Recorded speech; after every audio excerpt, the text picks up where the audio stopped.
Have you ever found yourself in that moment, that all too familiar moment, where your voice is climbing inch by inch, and you can just feel that your child isn't truly taking in what you're saying?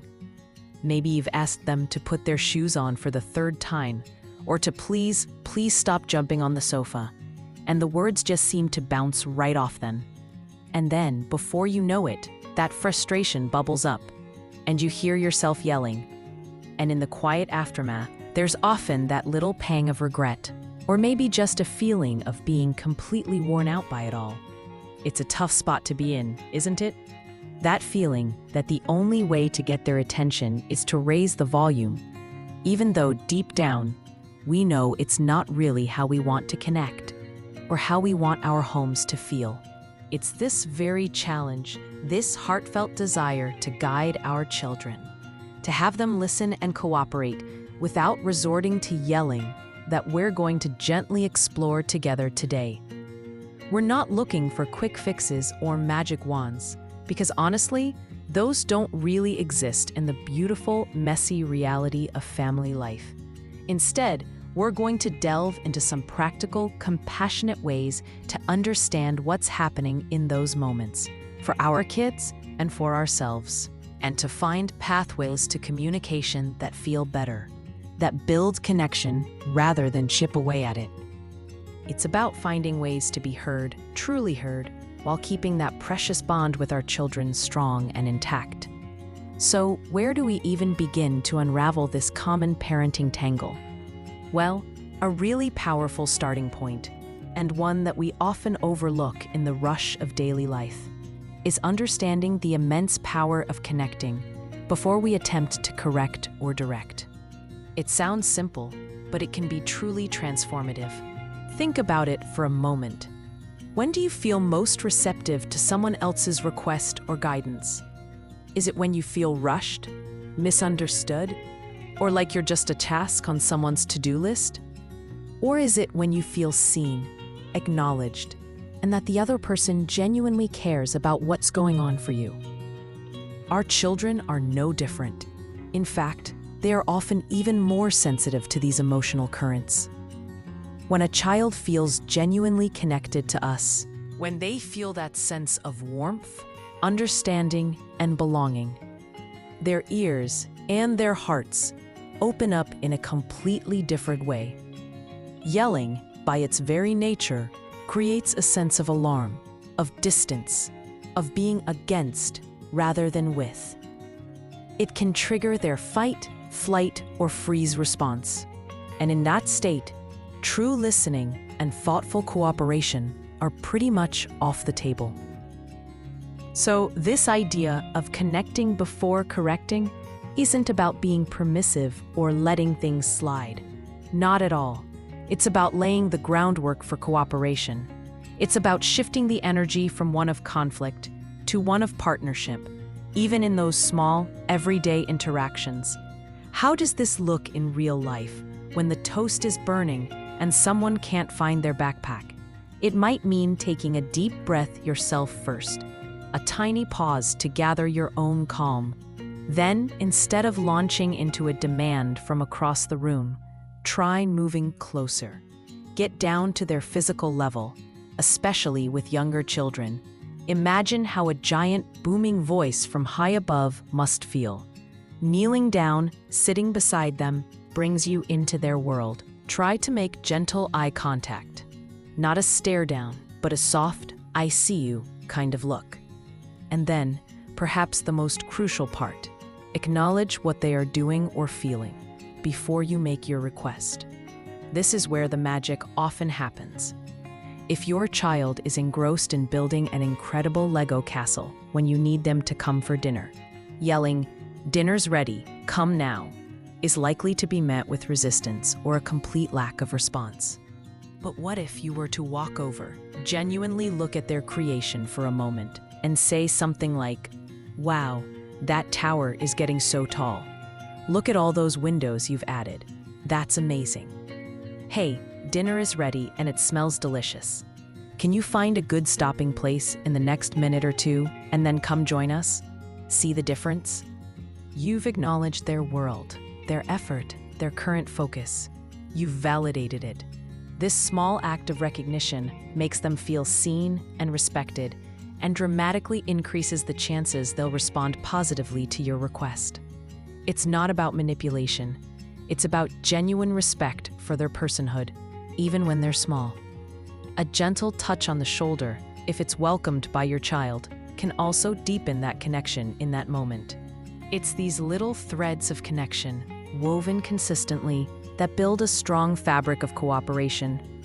It takes a little more time up front, perhaps, than a quick yell, but oh, the difference it makes in the long run, both in their willingness to listen and in the overall emotional climate of your home.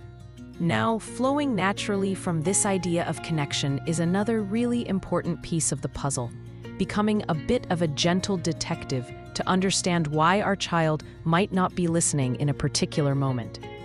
It's so easy to jump to the conclusion that they're being deliberately defiant or just not caring. But often, there's a whole lot more going on beneath the surface. Yelling tends to just blast past these underlying reasons, never really solving the root cause of the miscommunication. If we can pause just for a heartbeat before our frustration takes over and ask ourselves, what might really be going on for my child right now? We can often unlock a much more effective and compassionate response. Consider the common scenarios. Sometimes, especially with younger children or even older ones deeply engrossed in an activity, they genuinely might not have heard you. Their brains are wired to focus intently, and your words might just not have penetrated their concentration bubble. Or perhaps they heard the sounds, but the meaning didn't register because their attention was so completely elsewhere. Yelling louder in this case doesn't improve comprehension. It just startles. Another possibility is that they don't fully understand what's being asked of them. Our instructions might seem clear to us, but to a child's developing mind, they could be vague, too complex, or filled with abstract concepts. Clean your room can feel like an insurmountable mountain to a 5-year-old. What does clean truly entail in their mind versus ours? Then there's the very real factor of their developmental stage. A toddler's impulse control is, by definition, a work in progress. Expecting them to consistently resist the urge to touch something fascinating simply because you said no from across the room is often setting everyone up for frustration. They're not being bad, they're being a toddler, learning about the world through exploration, and their brains are still building those crucial braking mechanisms. Similarly, an adolescent might not be listening because they're grappling with their own internal world, social pressures, academic stress, hormonal changes, and what seems like a simple request to us might land on an already overloaded system. And of course, there are the basic, fundamental needs. Is your child tired, hungry, overwhelmed by too much stimulation? Or perhaps feeling a bit disconnected and craving your attention, even if they're going about getting it in a way that pushes your buttons? A child who is running on empty, either physically or emotionally, simply doesn't have the resources to be at their listening best. Trying to reason with or demand cooperation from a deeply fatigued or famished child is usually a losing battle for everyone.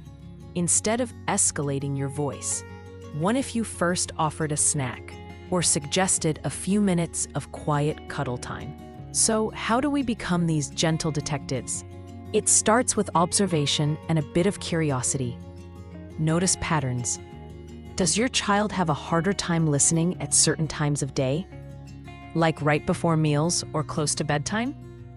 Does it happen more frequently when there are a lot of distractions around? When you make a request and it's not met, instead of immediately repeating it louder, try getting closer. Ensuring you have their attention, remembering that connection piece, and then perhaps kindly checking for understanding. You could say something like, "Sweetheart, I just asked you to put your books away. Can you tell me what you heard me say, just so I know we're on the same page?" This isn't said like an accusation or a test, but with genuine curiosity. Sometimes, their answer will surprise you and give you a real insight into their world. It's about seeking to understand their perspective, their reality in that moment. This doesn't mean you abandon your expectations, but it means you approach meeting those expectations with more information, more empathy, and a strategy that's far more likely to be effective than simply turning up the volume. This detective work helps us tailor our approach, and often it leads us to realize that a small adjustment on our part can make a huge difference in their ability to listen and respond. This naturally leads us to think about how we're actually communicating our requests and expectations. It's fascinating how often miscommunications and the subsequent need we feel to yell stem from the way we phrase things, or the sheer volume of information we're trying to impart at once. This is where the less is more and clearer is kinder approach can be incredibly helpful. Think about those moments when you're feeling overwhelmed and someone gives you a long, rambling list of instructions. It's hard to process, right? Our children experience the same thing. When we issue a rapid-fire string of commands like, go upstairs, brush your teeth, put on your pajamas, find your library book, and don't forget to turn off the light. It's a recipe for at least half of those things to be forgotten. Not out of defiance, but pure overwhelm. Instead, try focusing on one clear, simple instruction at a time. Especially for younger children, breaking tasks down into manageable steps is key. So instead of clean your room, which can feel vast and undefined, you might start with, okay, sweetheart, let's first find all the dirty clothes and put them in the hamper.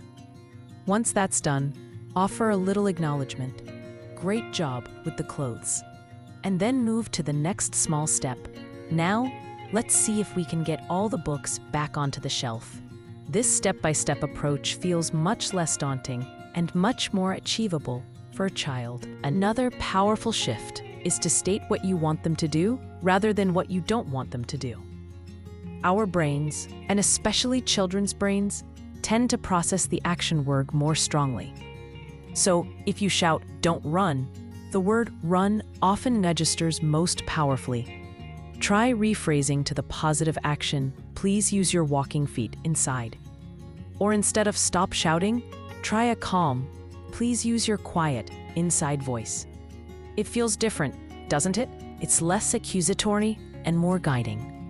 Using I statements can also be incredibly effective because they communicate your need or feeling without placing blame. And then you can follow it with a clear, respectful request.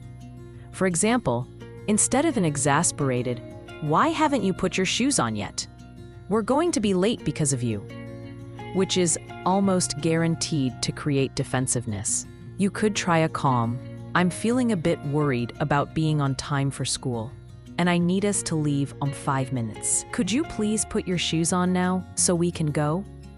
This shares your feeling, worried, and your need to leave, and then makes a clear, polite request. It invites cooperation rather than demanding it through frustration. And let's not forget the magic of offering limited, acceptable choices.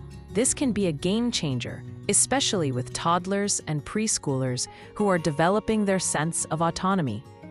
When a child feels they have some say, some control over their world, they are often far more cooperative.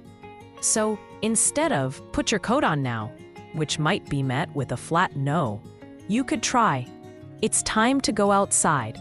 Would you like to wear your red coat or your blue jacket?" Both options are acceptable to you, but they get to make the decision. This sense of agency can diffuse so many potential power struggles. Or, "It's time to clean up the toys. Would you like to start with the blocks or the cars?" The underlying expectation, cleaning up, is clear, but they have a choice in how they begin. Ultimately, this approach is about being mindful and intentional with our words. It's about ensuring our communication is respectful, even when we need to be firm. When our requests are clear, concise, delivered calmly, and ideally with that foundation of connection we talked about, we dramatically reduce the chances of needing to escalate. We're setting our children up to understand us and to want to cooperate because the interaction feels respectful and manageable, not overwhelming or confrontational. It's a shift from talking at them to communicating with them, and that makes all the difference in whether they truly listen. Finally, let's remember that so much of this journey of encouraging our children to listen without us resorting to yelling happens not just in the heat of the moment, but in the spaces between those moments. This is where proactive strategies and the quiet power of routine can truly shine, setting everyone up for more success and less stress. When children know what to expect, when the rhythm of the day feels predictable and secure, they generally feel calmer and more cooperative. Many listening challenges pop up during transitions or when expectations are unclear, and a little bit of foresight can often smooth these out beautifully. Think about establishing clear, simple family routines, especially for those potentially tricky times of day like mornings, after school, or bedtime. A visual chart for younger children with pictures depicting eat breakfast, brush teeth, get dressed can be wonderfully helpful. It's not about rigid schedules, but about creating a familiar flow that they can understand and participate in. When a child knows that after bath time comes story time, and then songs, and then bed, there's less room for argument because the pattern itself provides a sense of comfort and predictability. Giving timely warnings before a transition is another simple yet incredibly effective tool. Instead of abruptly announcing, "TV off now," which is almost guaranteed to cause upset, try giving a heads up. "Okay guys, 5 more minutes of TV time, and then we'll be turning it off to get ready for dinner." Then maybe a 2-minute warning. This allows them to mentally prepare for the shift, to finish up what they're doing, and it honors their engagement, making them much more likely to comply without a fuss when the time comes. Consider having occasional, calm family chats, not when things are heated, but at a relaxed time, to talk about certain expectations or upcoming events. For example, before a trip to the grocery store, you might briefly say, "When we go to the store today, remember we're going to use our walking feet, and we'll be choosing foods from our list. If there's something special you'd like, you can ask, and we can talk about it." Setting these expectations beforehand, in a neutral moment, can prevent a lot of in-the-moment conflict and the temptation to yell when things go off track. And perhaps one of the most powerful proactive strategies is to catch them being good. We often get so focused on correcting the behaviors we don't want that we forget to acknowledge and appreciate the times they do listen, cooperate, or show kindness. When your child puts their plate in the sink without being asked, or shares a toy nicely, or comes the first time you call them, take a moment to notice it and offer genuine appreciation. "Thank you so much for coming so quickly when I called for dinner. That really helps me a lot." Or, "I saw how patiently you waited for your turn. That was really thoughtful."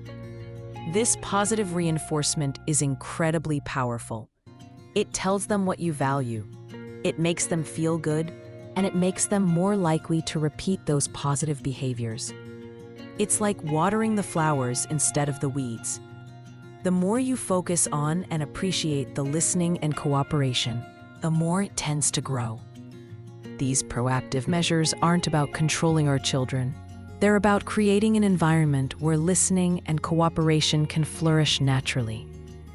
They are about teaching, guiding, and building understanding in a calm and connected way, so that those moments where you feel the urge to yell become fewer and farther between, replaced by a more harmonious flow. This journey of learning how to get our children to listen without raising our voices, it's not about achieving some kind of parental perfection where frustration never visits. We are human, and those moments will still come. But it is about a conscious, heartfelt shift towards understanding, towards connection, towards navigating these everyday challenges with a deeper sense of compassion, both for our children and for ourselves.